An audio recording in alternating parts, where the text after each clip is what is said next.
My husband divorced me by email while I was deployed overseas and emptied our joint account. Please stay with me as I tell you my story. Don't forget to like, share and subscribe to our channel for your support. Means the world to us. Now back to my story. Deployment has a way of numbing you. The heat, the endless sand, the constant noise of boots and machinery, it all blends into a rhythm you stop noticing. But that night, when I finally crawled onto my bunk after another 14-hour shift, exhaustion wasn't what knocked the air out of me. It was an email. I opened my inbox expecting something ordinary, maybe a forwarded joke, a message from my mother, or if I was lucky, a few lines from my husband. Instead, I froze at the subject line. It was simple, cold, it's over. My chest tightened, my hands shook as I clicked. 2 sentences. That's all it took to destroy years of marriage, promises, and dreams.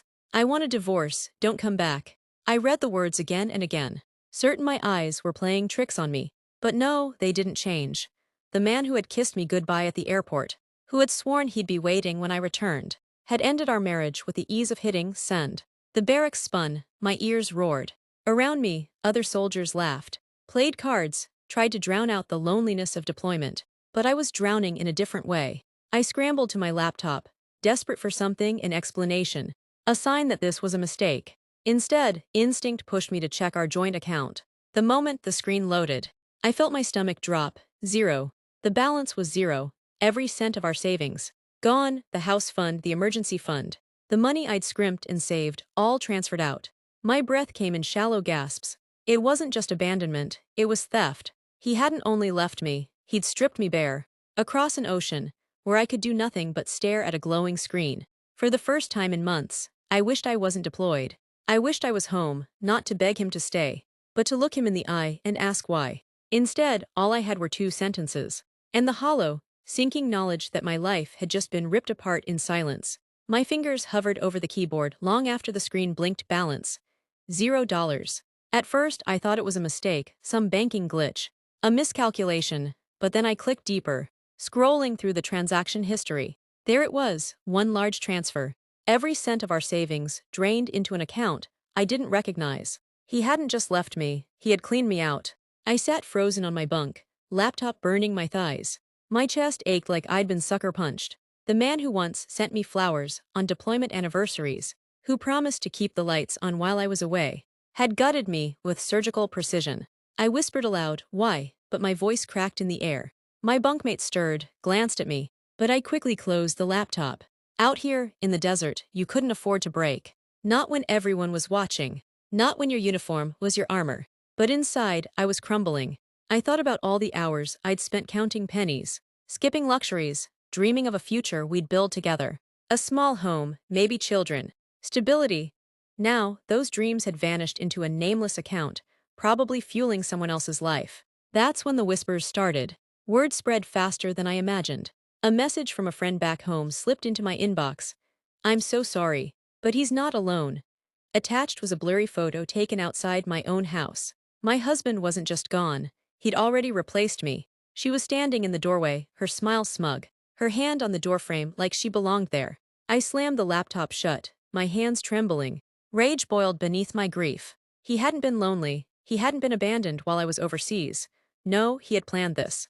The email, the drained account. The other woman, waiting in my bed. I stared at the ceiling, fists clenched, tears sliding hot and silent down my temples. I couldn't confront him. I couldn't even scream in his face. I was oceans away, trapped by duty. But in that moment, as my tears dried and the rage burned hotter, I made a silent vow. This wasn't the end. He thought distance made me powerless. He was wrong. Sleep didn't come that night. My body was exhausted, but my mind wouldn't let me rest. It replayed everything, not the email, not the empty account, but the weeks before I left. All the things I had brushed aside now came rushing back like puzzle pieces, finally snapping into place. I remembered how distant he'd been at the airport. He hugged me, sure, but it was stiff. Like an obligation, no tears, no whispered promises of counting the days. Just a quick pat on my back and, "Stay safe, okay?" At the time, I told myself he was just being strong for me. Now, I realized he had already checked out. There were other moments too. The sudden late nights at work. Though his office usually closed at 5. The secretive way he guarded his phone, angling the screen away when texts came through. I had even asked him once, teasingly, "Who's keeping you so busy?" He had laughed it off, kissed my forehead and said, "You worry too much." I hadn't worried enough. The memory that cut deepest was one of our last dinners together. I had been talking about how deployment was going to be tough, but worth it. How we'd use the money to finally buy that little house we dreamed about. He barely looked up from his plate. Instead, he'd said, "Don't get your hopes too high. Things don't always work out like we plan." At the time, I thought he was just being realistic. But now, those words felt like a warning I hadn't understood. Every detail stung because I realized something unbearable. He hadn't just decided this on a whim. He had been preparing for it, planning my absence as the perfect escape, waiting until I was too far away, too tied to my duty, to fight back immediately. I lay in my bunk, fists clenched, my heart pounding like I was on a battlefield. He thought he'd outmaneuvered me, that I'd be powerless overseas. But he underestimated one thing. I wasn't just a soldier on deployment. I was a woman scorned, armed with anger sharper than any weapon. And one day, I'd bring this war back to him. The photo haunted me, a grainy image from a friend's phone, sent with shaky sympathy. "I didn't know how to tell you, but you need to see this." There she was, standing in the doorway of my house. No. Our house, like she had always belonged there. Her hair was loose, her smile smug, her hand resting on the frame, as though staking a claim. Behind her, I recognized my living room. My couch, my throw blanket draped over the armrest. She wasn't a stranger in his life. She was living in mine. I wanted to throw my laptop against the wall, to scream so loud the whole base would hear. But I swallowed it down. Soldiers didn't break. At least, not where others could see.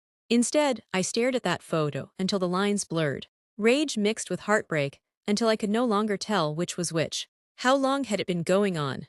Was she the reason he had grown so cold?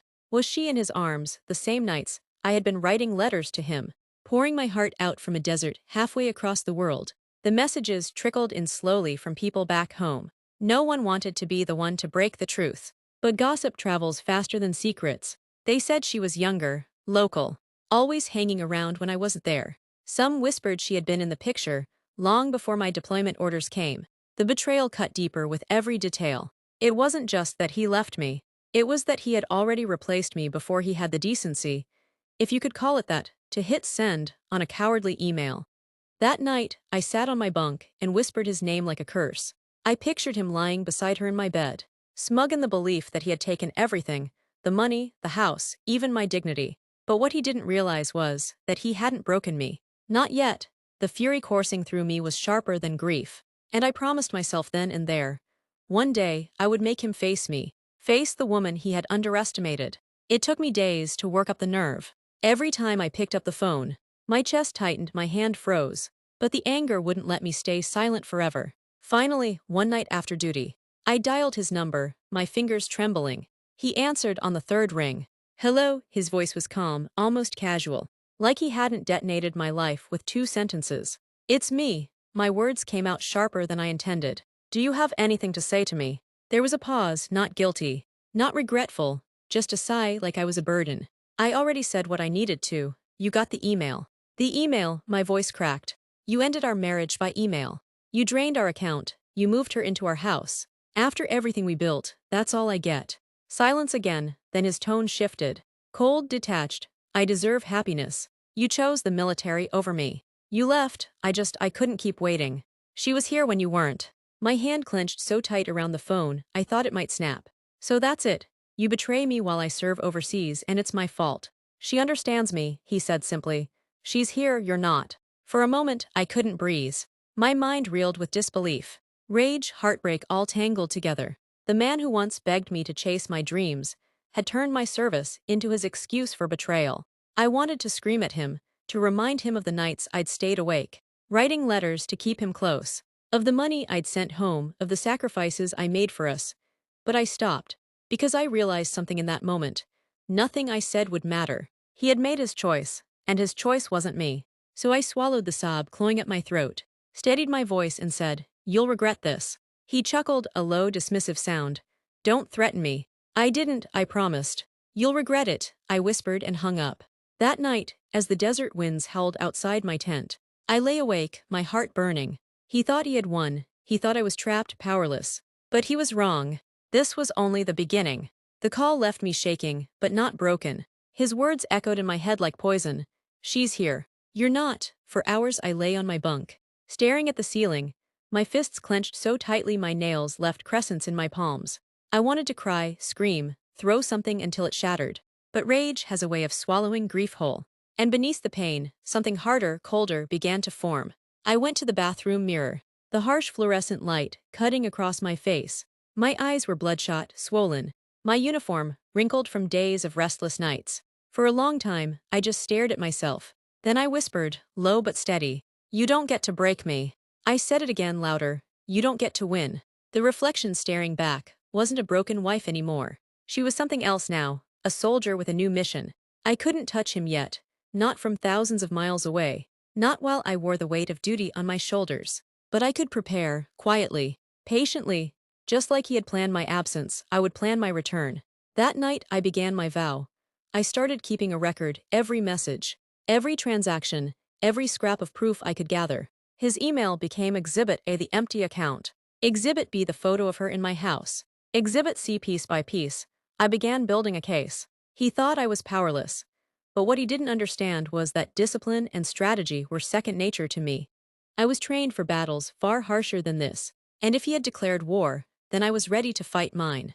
By the time I left that mirror, my tears had dried, my pulse was steady, and the vow was sealed. He might have walked away with my money, my house, my trust. But one day, I would take back far more than that. From that night on, I stopped being the abandoned wife and became something else. An investigator. A soldier, on a different kind of mission. Every free moment between shifts, I dug. The email was my first weapon. I saved it in multiple places, my inbox, an external drive, even printed it out. His arrogance in putting those words in writing would become his undoing. Then I pulled the bank statements. Line by line, I traced the transfer that drained our account. He had thought I'd be too far away, too powerless to notice. But distance didn't erase a paper trail. I highlighted the exact day, the exact hour he emptied our lives into another account. My friends back home became my scouts. Quietly, carefully, they sent me messages, photos, little whispers of what he and she were doing. A neighbor emailed me. "I saw her moving boxes into your house." "I'm so sorry," another wrote. "He brags about the money. Like he got away with it." Each message fueled me, sharpened me. I organized it all, a digital folder on my laptop. A thick binder I kept hidden under my bunk. Evidence layered upon evidence until it no longer looked like heartbreak. It looked like a case. Some nights, exhaustion tempted me to stop. What good would it do? He had the house. He had the money, he had her. But then I'd remember the smugness in his voice. The way he said, "She's here. You're not." That was enough to jolt me awake, to make me keep going. I wasn't just collecting scraps. I was building ammunition. Ammunition I would fire the moment I set foot back home. He thought he had left me powerless, oceans away.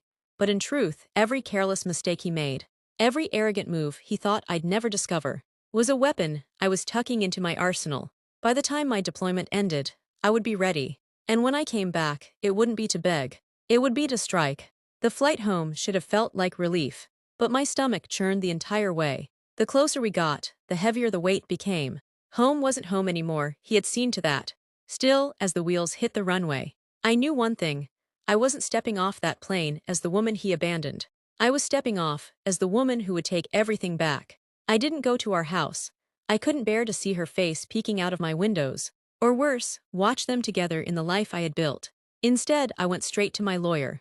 Giulia was sharp, steady, and didn't waste words. She spread my binder open across her desk, flipping through the pages, the email, the drained account records, the neighbor testimonies, the photos of the other woman moving in. With each page, her eyes narrowed further. Finally, she looked up at me. "You've done half my work already. This isn't just divorce. This is abandonment, financial theft, and infidelity." He picked the wrong soldier to betray. Hearing those words steadied me. For months, I'd carried my anger in silence, afraid it might collapse under its own weight. But now it had structure, strategy, a battlefield I could finally step onto. We filed immediately.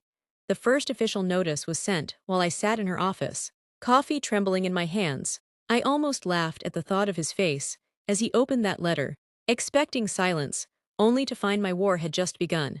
For the first time since that cursed email overseas, I felt in control. As I left the office, the cold air hit my face, and I realized something. He thought he'd ended me with a cowardly message, but all he had done was hand me the rope to hang his own arrogance. I wasn't the broken woman in a bunk anymore. I was back on my soil, armed and ready.